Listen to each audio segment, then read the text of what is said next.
Hola, bienvenidos al debate de France 24. Soy Santiago López González.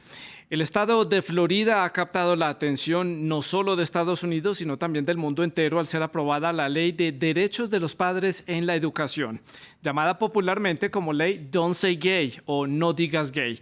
La propuesta de ley contó con un fuerte patrocinio de los republicanos e indica que los temas relacionados con orientación sexual e identidad de género desde el jardín de infantes hasta tercer grado de primaria debe ser abordado por los padres y no por los maestros.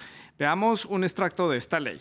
Dice claramente, la instrucción en el aula por parte de las personas de la escuela o de terceros sobre orientación sexual o identidad de género no puede ocurrir desde el jardín de infantes hasta el tercer grado o de una manera que no sea apropiada para la edad o el desarrollo de los estudiantes de acuerdo con los estándares estatales. Estándares, precisamente. Entonces, ¿qué hay de las leyes o estándares federales a la hora de decidir este tipo de situaciones? La medida ha sido defendida a capa y espada por el gobernador del estado de Florida, el republicano Ron DeSantis.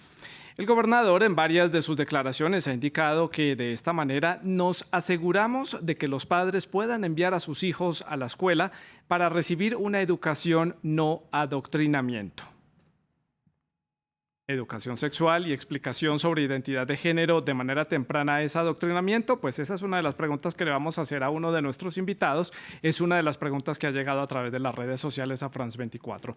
La ley ha causado todo tipo de debates, protestas, también discrepancias y opiniones. Los demócratas han afirmado que esta ley demoniza a la comunidad LGBTIQ+, al excluirla de las conversaciones en los salones de clase a temprana edad. Incluso desde la Casa Blanca, el presidente Joe Biden calificó esta medida como odiosa. ¿Se están violando los derechos de esta comunidad? ¿Qué tanto es esto una estrategia del gobernador DeSantis, que es un político que está en ascenso y que buscará ser candidato a la presidencia en el año 2024? ¿Qué tanto beneficio tendrá para los menores? ¿Y qué tanta responsabilidad deberán asumir entonces los padres para poder hablar sobre estos temas?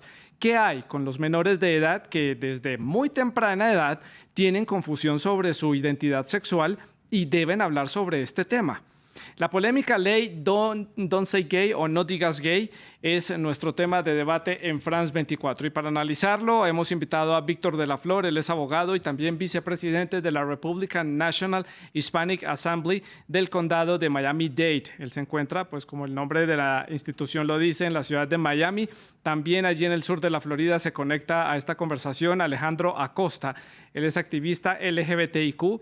Es director de política pública y también abogacía de Arianas Center.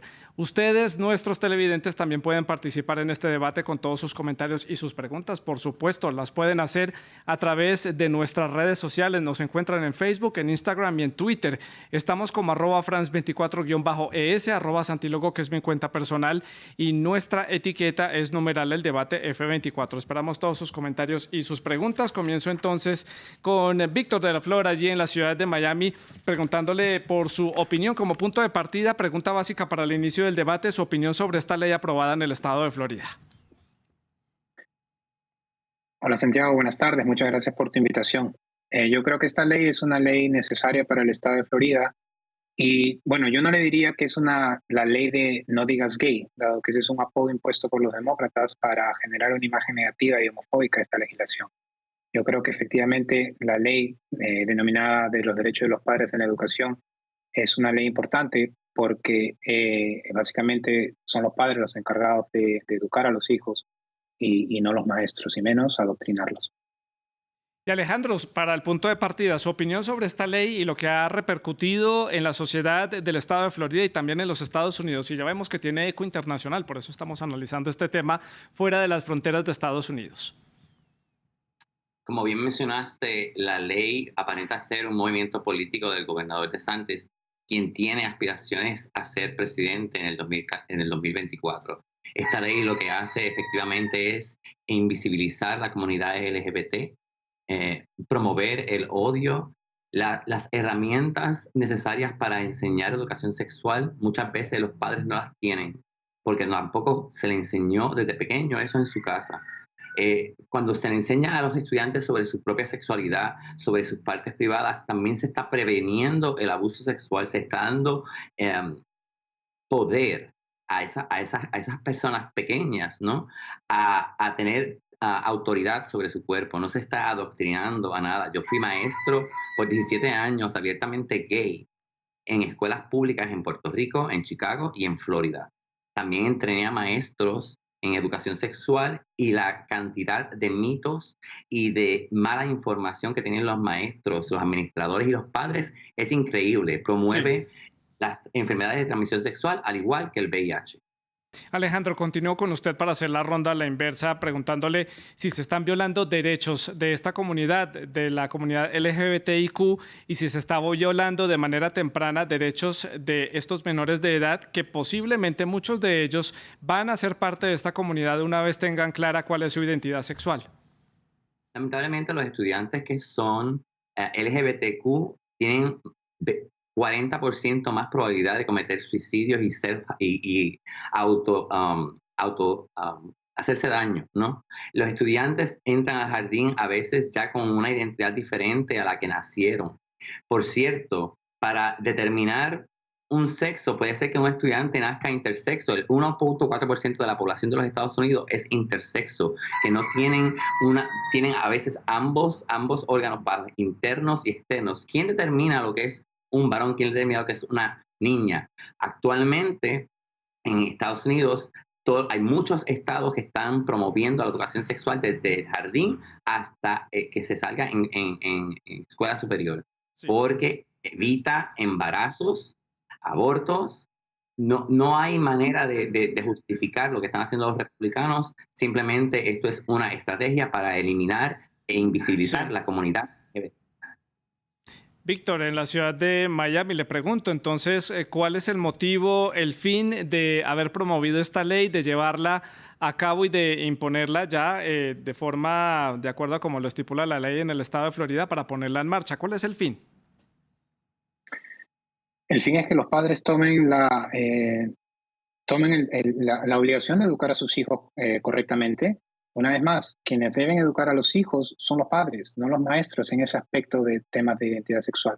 Lo que ha estado hablando, digamos, el otro compañero es acerca de VIH, de violaciones, etcétera, etcétera, de abortos. No creo que esos sean temas interesantes para un niño de jardín, ¿no? O un niño de primero, segundo, incluso de tercer grado de primaria.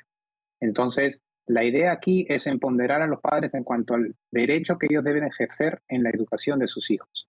Y para contestar al tema en cuanto a la violación de derechos civiles, no hay ninguna violación de derechos civiles, porque la ley no indica que, digamos, no indica que se restrinja de cierta manera ciertas discusiones espontáneas acerca de la orientación sexual o de la identidad de género, que es completamente razonable si es que algún niño pudiera tener ese tipo de duda. Lo que está diciendo la ley es no incluir esa temática dentro de un plan de estudios oficial. Ese es el punto de la ley.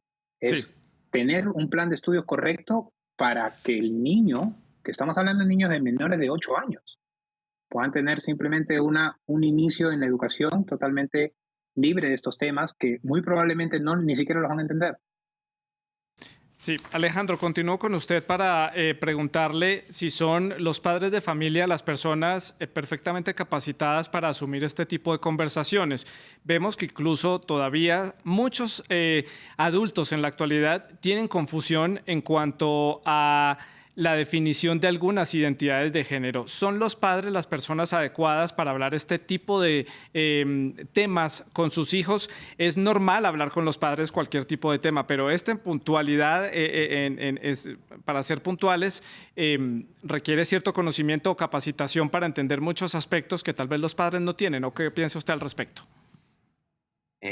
El caso es que muchos padres sí podrán tener las herramientas para educar a sus hijos, pero muchos otros no, especialmente en nuestras comunidades latinas. Tenemos la religión, el machismo, y hay muchas individualidades sociales que a lo mejor prohíben a los padres a tener una buena educación sexual de sus hijos.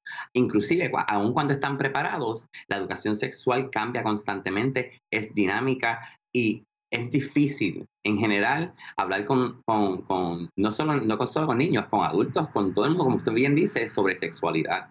Es por eso que es importante que sea de una manera que vaya de acuerdo a su edad. Esta ley no simplemente prohíbe las discusiones desde el jardín hasta el tercer grado, también le da las herramientas a los padres para demandar a los maestros, a los administradores y a cualquier persona que ellos consideren que hayan violado la ley de cualquier manera. Es parecida a la ley de Texas con relación a los abortos. Un dato interesante es que en Mississippi, por ejemplo, no se puede dar educación sexual. Es uno de los estados que actualmente tiene una de las leyes de Don't Say Gay.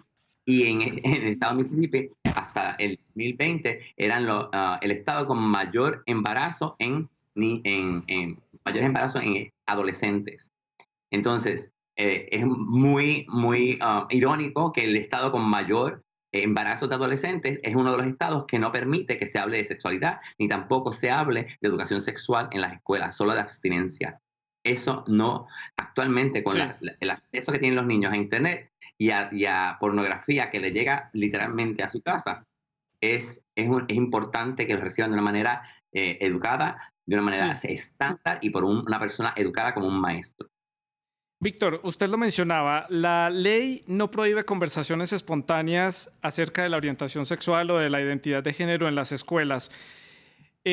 Pero ¿en qué momento se empieza a cruzar la línea si surge una conversación entre un maestro y un grupo de alumnos sobre este tema y se empieza a dar allí un debate y una explicación sobre este tema? ¿En qué momento deja de ser una conversación espontánea y en qué momento deja de ser un adoctrinamiento, que es como el gobernador lo ha llamado, a este tipo de diálogos y conversaciones o temáticas en las clases de educación sexual?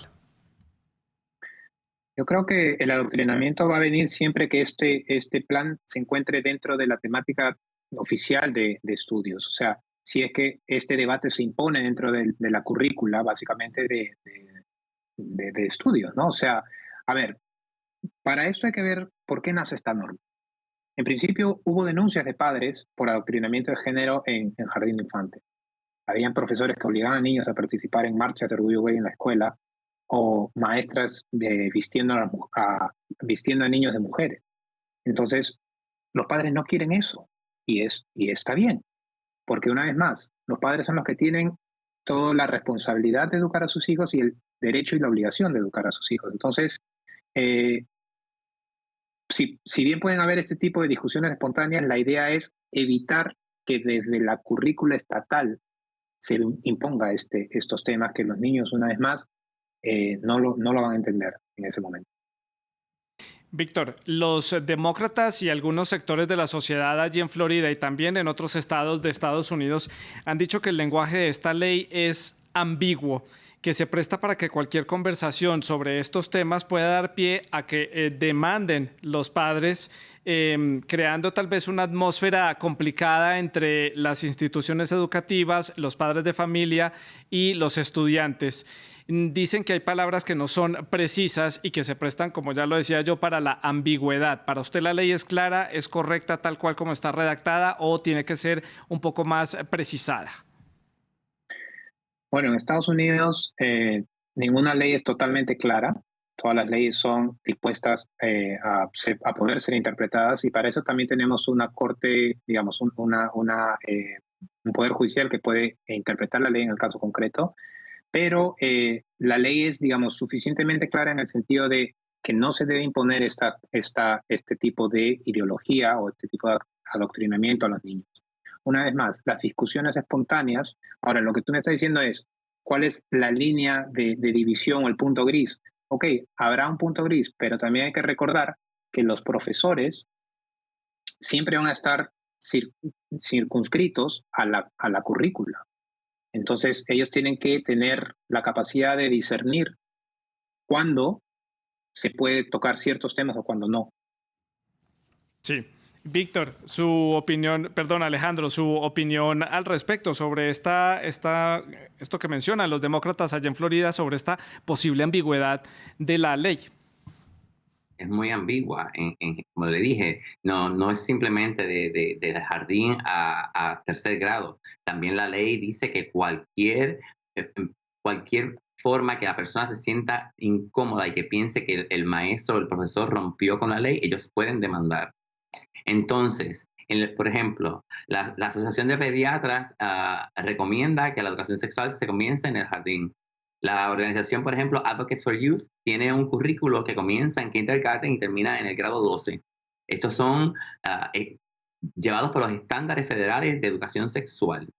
El estado de Florida tiene 67 distritos escolares y al mismo tiempo tiene 67 maneras de enseñar educación sexual. Tiene que haber una manera de uniformizar la educación sexual al igual que cualquier otra materia. No hay por qué tenerle miedo a la sexualidad. Hay niños que llegan al jardín ya como usted dijo anteriormente, con preguntas sobre su identidad sexual y su identidad de género. Entonces, hay niños que tienen papás y mamás que son del mismo sexo. Entonces, todas esas conversaciones están prohibidas desde el jardín hasta el grado tercero. Cuando desde el principio de la década de los 2000 se ha estado incluyendo a familias que son diferentes. No todo el mundo tiene papá y mamá. Hay niños que viven con sus tíos, con sus abuelos, con amigos. No podemos excluir a las personas que no caen en un molde de papá, mamá. Es Sí. por eso que la inclusión es importante. Víctor, le transfiero ese comentario que hace Alejandro. ¿Qué hay de los niños que hacen parte de familias que han sido adoptadas o que ya han nacido en el seno de una familia donde los padres son del mismo sexo? ¿No podrán hablar sobre este tema en su escuela abiertamente con sus profesores y sus compañeros y hablar de este tipo de temas? ¿Qué hay de ese tipo de personas? Entre los compañeros no hay ningún límite. La ley no impone ningún límite para las discusiones entre los niños. La parte importante, una vez más, que se tiene que tomar en cuenta y resaltar aquí, es que no debe haber un tipo de temática o plan de estudios oficial en ese sentido. Pero los niños pueden discutir eso. Y si tienen alguna otra duda, tendrían que discutirlo con los padres. Y los padres eventualmente quizás discutirlo con los profesionales que puedan ayudarlo. Pero esa es la idea de la ley, ¿no? O sea, empoderar a los padres en cuanto a la educación y en ningún momento se está indicando que los niños no pueden hablar espontáneamente de lo que ellos puedan sentir. Esto también entonces, Víctor, iría para estos jóvenes que desde muy temprana edad comienzan a tener dudas sobre su identidad de género y comienzan a tener momentos de dudas y necesitan preguntarle a adultos sobre lo que les está sucediendo. ¿Este tipo de conversaciones entonces son válidas en el aula de clase? Tendrían que preguntárselo a sus padres en principio, creería yo, porque son sus padres los que van a poder determinar. Acuérdate que esta ley, hablando exclusivamente de esta ley, es para niños que están hasta tercer grado. Entonces, si ellos tienen alguna duda, pueden hablar con sus padres y los padres decidir, ya con un razonamiento un poco más adulto, obviamente, cómo canalizar esos problemas o esas dudas que puedan tener los niños. Y lo último que quería incluir dentro de este punto es que la educación es un tema completamente y estrictamente estatal. Son los estados los que deciden cómo educar a la gente, a su población, y no es el gobierno federal. Si bien hay ciertos lineamientos, el estado y son los estados quienes tienen la jurisdicción general para poder decidir cómo se debe realizar la educación dentro de sus límites estatales. Alejandro, ¿hay temor que este tipo de leyes, como esta que ha sido impuesta en el estado de Florida, sea un punto de partida para un posible detrimento de la educación sexual en las escuelas en el estado de Florida, que esto sea un punto de partida para empezar a imponer más restricciones, más leyes que lleven precisamente a que este tipo de temas comiencen a ser vetados o restringidos en las aulas de clase y que sea simplemente el inicio de, digamos, de una bola de nieve que pueda incrementarse?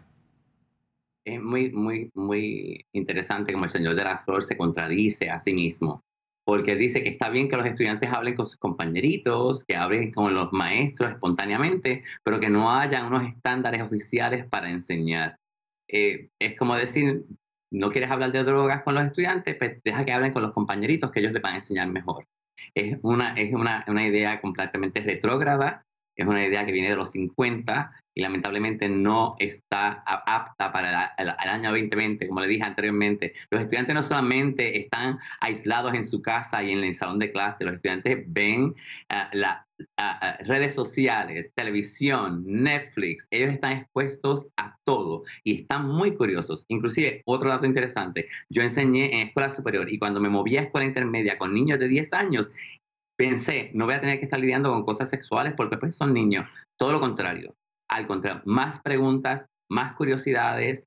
Les serví de ejemplo. Todavía tengo estudiantes que me dan las gracias por haber sido un maestro abiertamente gay. Actualmente tengo maestros, amigos que son miembros de la comunidad LGBT que se sienten con miedo de simplemente hablar con los estudiantes sobre temáticas que son importantes. Lo que estamos es retrocediendo en el tiempo y lamentablemente los republicanos no van a poder detener el avance que han hecho las personas LGBTQ para asegurar nuestros derechos humanos y nuestros derechos igualitarios. Víctor, ¿usted quiere responder algo a esto que comenta Alejandro? Adelante. Sí, yo creo que esto no es un tema de retroceder, es simplemente darle una vez más a los padres la potestad que ya tienen de de poder educar a sus hijos de la mejor manera y sin disminuir ningún derecho de ningún estudiante dentro de Florida. No puedo hablar de otros estados, pero en función de esta ley no hay ninguna violación a ningún derecho civil ni de los alumnos ni de los profesores. Entonces, no creo que es un paso atrás en función a ningún aspecto dentro del estado de Florida. Víctor, ¿qué puede decir usted de esas declaraciones que dio el presidente de Estados Unidos, Joe Biden, sobre esta ley impuesta en Florida que la tildó de ley odiosa? ¿Qué puede decir usted de este señalamiento desde la Casa Blanca? Bueno, este señalamiento va acorde con todas las críticas que se ha recibido desde la digamos, tienda demócrata, ¿no? Desde el partido demócrata. Como le digo, incluso les están indicando, les han puesto este apodo de ley de no digas gay para simplemente generar desconcierto y decir cosas que no son. Esta ley es para proteger el derecho de los padres en la educación de los niños.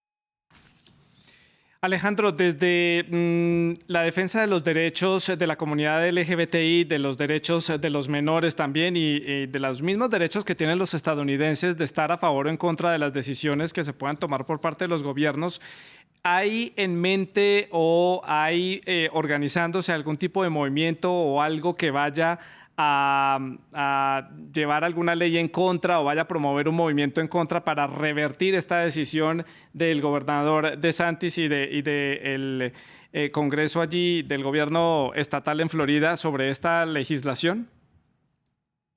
La legislación acaba de ser aprobada por el gobernador. A menos que cambiemos de gobernador en Florida, eso no va a cambiar. Pero lo que va a pasar actualmente, estamos recopilando personas y padres que están en contra, que les afecta personalmente esta ley. Como por ejemplo, cuando nosotros peleamos por la igualdad de matrimonio, nosotros conseguimos personas al cual esto le afectaba personalmente y llevamos eso a las cortes.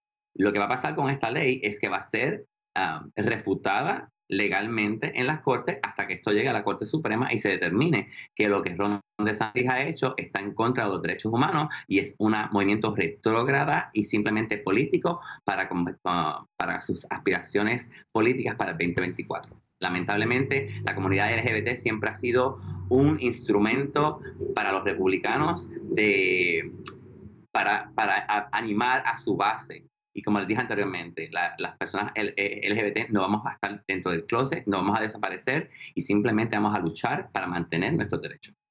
Alejandro, yo mencionaba al principio en la introducción que el gobernador DeSantis es un gobernador y es un político que está en ascenso, está allanando el terreno para una posible candidatura en el 2024. ¿Usted cree que este tipo de medidas tiene algo de estrategia política más allá de estar pensando en el beneficio de los jóvenes y de los menores de edad, de la protección a la hora de hablar sobre este tipo de temas y también por darle una mayor potestad a los padres por encima de los padres a la hora de hablar sobre estos temas? ¿Esto tiene algo de estrategia política? Sin duda alguna. El gobernador DeSantis simplemente quiere ser el presidente DeSantis y quiere ser un clon del expresidente Trump.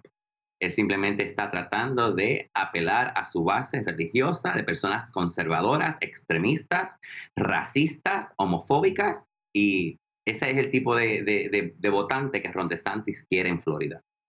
Víctor, le hago esa pregunta. ¿Qué piensa usted de estos señalamientos sobre estas decisiones del gobernador DeSantis, que tiene mucho de estrategia política de cara a su posible nominación como un candidato republicano para la presidencia? No lo sé si es que él está pensando en la posible elección del 2024 teniendo esta, o digamos, firmando esta ley. Pero lo que no estoy de acuerdo es que se señale que esto es para apelar a un votante racista, a un votante homofóbico, etcétera, porque no tiene ningún sentido. O sea, no tiene sentido jalar ciertas, digamos, ciertas quizá aspiraciones que puedan tener los demás y atacar esa ley en función a eso, porque lo que se está haciendo acá es simplemente defender la educación en Florida, darle mayor derecho a los padres en cuanto a los hijos y además, si quieren eventualmente tener una educación sexual, se le puede dar a la educación sexual a los niños que son mayores de, digamos, que ya puedan tener una capacidad suficiente para poder tener este tipo de información, o sea, unos niños que ya están, digamos, en la escuela secundaria, o sea, eso no hay problema, pero los niños de 6, 7 años que no saben nada de esto, que se les adoctrina en ese sentido, o sea, hay que protegerlos. Es un tema de protección para los niños y de empoderamiento para los padres. Aquí no tiene que ver nada de racismo, Sí. nada de retroceso, eso me parece algo que no viene al caso. Víctor, usted dice que esto es para beneficio de los menores, de los estudiantes que están en el jardín de infantes hasta tercero de primaria o de educación básica. ¿Cuáles van a ser los beneficios? ¿Esto en qué los va a ayudar a ellos no hablar de este tipo de temas, recibir simplemente información básica para entender algún tipo de escenarios que se les pueden presentar en el futuro? Porque quizá en ese momento no lo van a entender. O sea, ¿cómo es que tú le vas a dar información que quizá le puede dar mayores dudas o actuar de una forma en que ellos de repente no quieren actuar? Porque no solamente es dar información, hemos visto, y los comenté en un principio, que esta ley no nace simplemente por querer atacar, como digamos, cierto sector dice, a determinadas organizaciones, a determinados sectores de la población, sino simplemente nace como respuesta a lo que ha existido y lo que se ha verificado anteriormente, en que se le ha obligado a estos niños a ir a marcha gay dentro de la escuela o vestirlos de mujer o de hombre, perdón, de mujer a niños, cosa que ha sido una reacción yo creo que es razonable para poder proteger a los menores que son una vez más muy pequeños. Sí. Estamos hablando de 5, 6, Sí. 7, 8 años. Alejandro, ya le voy a dar la palabra. Quiero hacerle la última pregunta a Víctor. Si no se está subestimando a los menores de edad precisamente porque son pequeños, pero si ellos ya están preguntando por estos temas, no se está subestimando pensando que a ellos simplemente no les interesa y que no entienden de qué se les está hablando, pero ellos en algunos casos están atravesando por una situación porque hay una confusión en su género y ellos mismos están formulando preguntas.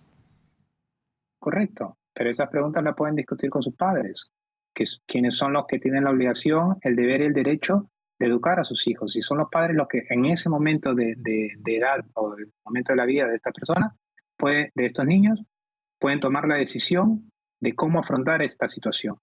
Si lo van a hacer directamente con los niños o de repente quizá tratar de buscar otro tipo de ayuda profesional. Pero aquí el punto es, ¿quién tiene digamos, quién está mejor posicionado para poder educar a su hijo en ese momento sobre esos puntos? Yo creo que los padres, en vez de los maestros, con una currícula que puede ser impuesta o mal impuesta. Los padres que no tienen ningún tipo de capacitación referente a estos temas y muchos de ellos también desconocen este tipo de temáticas. Alejandro, su opinión sobre este tema, sobre esto que estamos hablando de subestimar a los menores que ya están haciendo este tipo de preguntas y los padres, ¿no se le está poniendo mucha presión a los padres a la hora de tener que asumir este tipo de direccionamientos, empezar a entender este tipo de temas? ¿Bajo qué parámetros se les está poniendo en escrutinio con esta situación? Como le dije anteriormente, tal vez haya algunos padres que sí estén equipados con las herramientas necesarias para enseñarle a sus hijos, pero la mayoría de los padres no están equipados para enseñarle a los hijos. Muy interesante que el señor de la Flor, vuelvo y repito, diga que los niños no están equipados o no entienden. Los niños, yo dije anteriormente, le digo ahora, la edad promedio para que un niño encuentre, un niño o una niña encuentre imágenes pornográficas en la internet es 7 años. 7. ¿No? Los niños no se empiezan a violar o no empiezan a sentir abuso desde los 8 años adelante porque no entienden lo que le pasó anteriormente. Todo lo contrario. Hay niños que son infantes, hay niños que son muy pequeñitos que no comprenden porque no han tenido esa intervención de los padres de cómo proteger su propio cuerpo, cómo entender la distancia social. Y lamentablemente los padres sí estarán equipados, algunos, pero como dije anteriormente, la educación sexual es dinámica, cambia constantemente y los padres no están equipados ni entrenados por un profesional para enseñar a los niños sobre sexualidad. Muchos de ellos aún no comprenden ni el uso de pronombres, ni, como les dije anteriormente, el sexo biológico se determina por por al menos 8 vías físicas, ¿no? Y le dije anteriormente también que hay 1% de la población estadounidense y en general el mundo que son intersexo, que no están definidos 100% biológicamente. Sí. ¿Qué hacemos con estas personas? No podemos tapar el cielo con la mano y no podemos permitir que los estudiantes sigan en la ignorancia, Claro. simplemente porque los republicanos lo piensan. Gracias. Alejandro, para el cierre, Víctor, también para finalizar ya el programa, ¿ustedes qué creen que va a suceder con este tipo de ley? ¿Esto será el punto de partida para que otros estados en la Unión Americana también adopten este tipo de leyes o que esto tal vez se extienda a otros países también de América Latina? Alejandro, muy puntual, por favor. Lamentablemente esto es el comienzo de una cadena de legislación que va a comenzar con el sur, con los estados republicanos, y va a continuar a menos que se detenga en la Corte Suprema. Por eso es que es importante llevar esta lucha a las cortes. Y Víctor, su opinión sobre este tema. ¿Esto será un punto de partida? ¿Puede servir de ejemplo para otros estados que quieran también darle protección a los menores de edad y otorguen esta potestad a los padres para que hablen sobre la identidad de género a temprana edad con sus hijos y no sea discutido en las escuelas? Bueno, hay muchos estados ya que están regulando esto. Cada uno es totalmente independiente y cada uno pues, puede tomar la decisión que más le favorezca a su población. Y yo creo que eventualmente podrán existir ciertas demandas a nivel judicial, pero yo creo que una vez más no se está violando ningún derecho civil, por lo tanto estimo que podrían ser desestimadas judicialmente también. Pues a Víctor y Alejandro les agradezco por haber estado con nosotros en el programa y haber puesto sobre la mesa del debate sus diferentes puntos de vista en torno a este tema, esta ley que ha generado mucha polémica, no solamente en el estado de Florida, sino también en Estados Unidos y por supuesto ha trascendido fronteras en varias partes del mundo. Se está discutiendo leyes similares parecidas a esta que ha sido puesta en marcha en el estado de Florida, en el sur de Estados Unidos. Ustedes pueden seguir dejando sus preguntas y sus comentarios a través de las redes sociales. Sigan con France 24.